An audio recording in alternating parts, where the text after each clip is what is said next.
Hi everyone, so today we have a slightly different watch from the previous one. As you can see, this is the Timex Chronograph, and I think it will be a good chance to take a break from all of these expensive options and try something cheaper, more affordable, and yet also quite interesting in terms of the design and also in terms of the sophistications which are included here.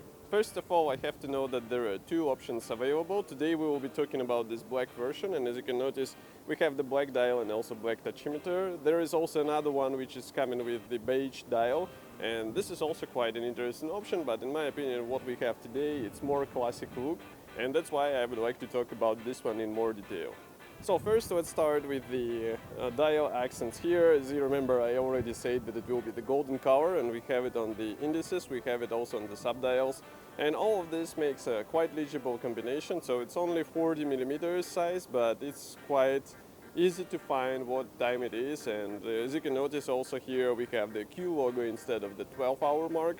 I would say that's already traditional feature for the Timex series of the Q, and this one is not an exclusion, so you'll get it here as well. I have to note that we get here the classic 3 subdials combination. In my opinion it looks good, and it's something what I'm at least used to.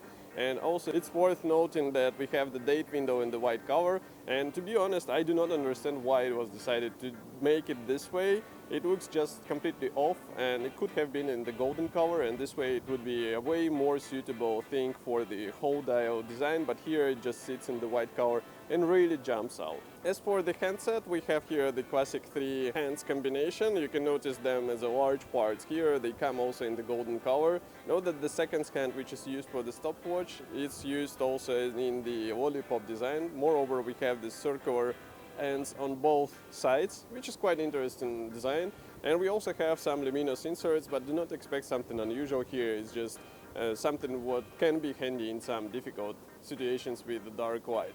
And also it's worth noting the glass on this watch. So to my surprise we don't have the sapphire glass, it's only the acrylic glass, but at least it has the slight curvature on the edges, which is kind of mimics the classic watches design from 70s and 80s. So first of all I recommend you to try to think what comes to your mind when you hear the racing chronograph, because that's exactly the case here. As you can see, we have the watch which is styled as the classic chronographs from the 70s and 80s, as I said before, and the case size is not that huge. In my opinion, it's really the benefit of this design. So we have the thickness only 13.5 millimeters, and we have the stainless steel case. So the whole design is combination of the brushed surfaces and also the mirror polishing. In my opinion, it has the place to be, and it looks quite decent in person, so I really recommend to try it out in the shop, because that's completely different impression in comparison with the official photos, for example. But what I am not sure even today, after this review will be published, it's the golden pushers and the golden crown. In my opinion, it looks kind of off. It's a matter of the personal taste, but to me it would be way better to have these parts in the silver or black color. As for the whole combination of these pushers and crown, I think it's the classic styling, so there is nothing off. We also have the Q logo on the crown.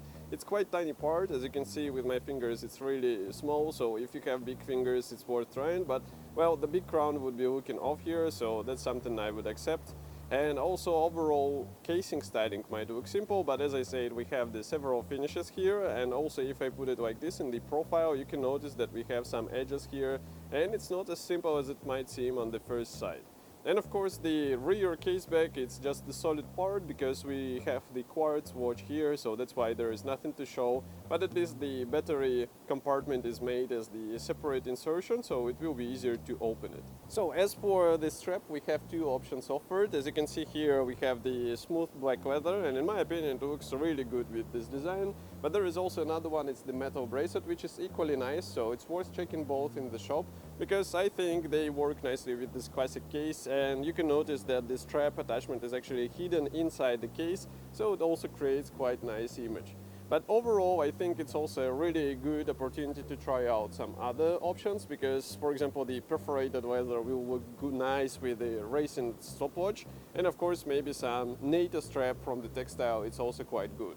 As for the standard option, you can see we have the black stitching, we have also the white back leather, and of course we have this Timex logo on the buckle, but the buckle itself is more or less generic, but it would be also strange to expect something special in such price range. So what we have here, it's a quite tricky class of the watch, I would say, because it's a chronograph. and chronograph for affordable price, which everyone wants. And then once you get it, you rarely use the stopwatch functions because, well, how often do you use the stopwatch functions on your watch? Nevertheless, it looks quite decent, and here Timex was trying to achieve this classic look, and I think they succeeded. So the whole design is quite compact, it's easy to wear, and it's quite legible. So the classic design is also beneficial not only in terms of the size, but also in terms of the strap combination, as I said already in this video, because it's a really good material to experiment with your options, and I really recommend to try it because you will get quite an interesting result, and also you can try with some bright colors. What I'm not still sure about this color combination, but again, it's a matter of your personal preferences, so if you are okay with such thing, then definitely go for it. Whole design is touted as the racing chronograph, but to be honest, for me, it's not clear what differs the racing chronograph from the simple chronograph, and if there are any other chronographs at all. And to be serious, I think it would be quite beneficial to have the dial slightly turned to the angle, just like on the driver watches. That would be even more interesting. But maybe this will be also more demanding in terms of the price range. So maybe it's now a time to talk about the price tag on this watch. So today's chronograph comes in a 200 euros price tag, and it was at the moment of shooting this video review. In my opinion, this is quite tricky price area because you will be able to get some offerings from the Casio, you will be able to get even something from the Seiko, and maybe even from some top tier brands. So what makes this particular model special and worth of your attention? I think it's the classic design because there are a few brands which can actually offer something similar to this watch, and maybe also the overall universality of this watch. It might be a really good choice for a one watch collection because it's a quartz movement, so it will be unstoppable, and of course you can try to experiment with the straps because it will be also an interesting thing to try out. But overall, definitely try it out in the person, and maybe you'll like this color combination, who knows. And of course I will be happy to hear your opinion, so do not forget to write it in the comment section below, and I will see you in the next video review as usual. Thank you for joining me today, and bye.